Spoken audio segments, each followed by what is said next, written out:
Bonsoir à tous. Un mot sur l'incertitude qui hante de part en part nos discours actuels. C'est sûrement l'incertitude, d'ailleurs, une des grandes caractéristiques de notre époque. L'incertitude plane sur nos pensées, nos agirs, nos projets, nos projections, c'est dire notre avenir même. Et cette incertitude ne cesse de happer à la fois le sujet citoyen, mais aussi notre vivre ensemble, politique. Mais à quoi nous ramène l'incertitude? Nous avons tendance à lier l'incertitude à un problème de savoir. Nous avons tendance à lier l'incertitude à la question des limites de la connaissance possible. Les choses seraient incertaines car nous ne posséderons pas assez de connaissances. Pas assez de connaissances sur tel ou tel sujet. Et donc, pour vaincre l'incertitude, pour venir à bout de cette incertitude, eh bien, on réagit en mobilisant toujours plus de connaissances, toujours plus de structures capables de prévoir ce qui nous arrive et comment ce qui nous arrive nous advient. Pour vaincre l'incertitude, nous répondons quasi systématiquement par la gestion, la maîtrise, par la saisie, par plus de performance, d'efficacité, de mode de mesure et d'évaluation, par plus d'organisation. Il n'y a qu'à regarder ce même phénomène se déployer devant nous. Nous cherchons perpétuellement et de façon toujours plus rapide d'obtenir, de détenir des informations, posséder plus d'informations en multipliant les outils pour les encaisser, les intérioriser, en les rendant par là même utilisables et praticables, applicables aux situations qui nous arrivent et aux situations qui nous adviennent. Or, il est vrai que l'incertitude inquiète. Il est vrai que notre incertitude nous empêche de prévoir.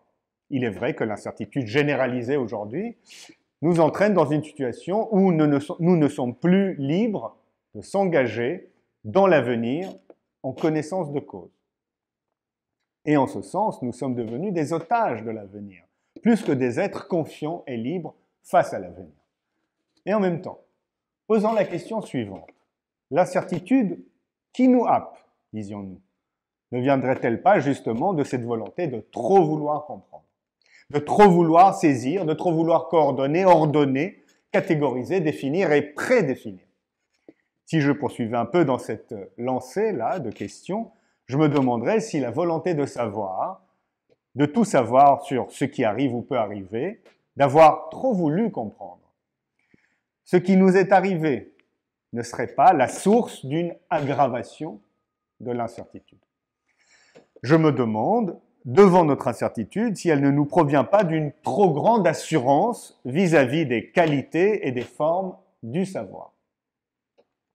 Nous pensions maîtriser notre avenir, comprendre ce qui vient, nous pensions accéder au concept d'histoire et à partir de ce concept, saisir ce qui est arrivé et advenu dans l'histoire. Et pourtant, jamais n'avons-nous été plus incertains à la fois quant à notre passé et notre avenir, jamais n'avons-nous été aussi incertains quant à notre présent. Mais je dirais aussi ceci, peut-être au cœur de cette incertitude quant à nos modes de savoir, de connaissance, tout est de nouveau rejoué. Peut-être nous faut-il prendre le risque de tout repenser à l'aune de situations nouvelles, de situations inédites, des situations qui requièrent précisément une toute nouvelle approche. Je pense évidemment à la question de l'environnement, mais je pense à la question des animaux, je pense à la question des espèces, à la question du genre, et aussi à tous ces concepts qu'il nous faut aujourd'hui repenser. Évidemment, je pense au concept de religion, mais je pense aussi à la paix, à la réconciliation, à l'hospitalité, au dialogue. C'est peut-être parce que nous nous sommes trop souvent laissés, trop longtemps plutôt, laissés bercer par l'assurance d'avoir compris les structures fondamentales du sens, de la compréhension, de la maîtrise, de la prévision, qui nous aura projetés dans tout le contraire, l'incompréhension et l'incertitude. Mais n'est-il pas le temps, aujourd'hui, d'inventer, non pas pour vaincre l'incertitude, mais pour la maintenir vive, justement, là où elle permet et permettra toujours de se réinventer. Merci.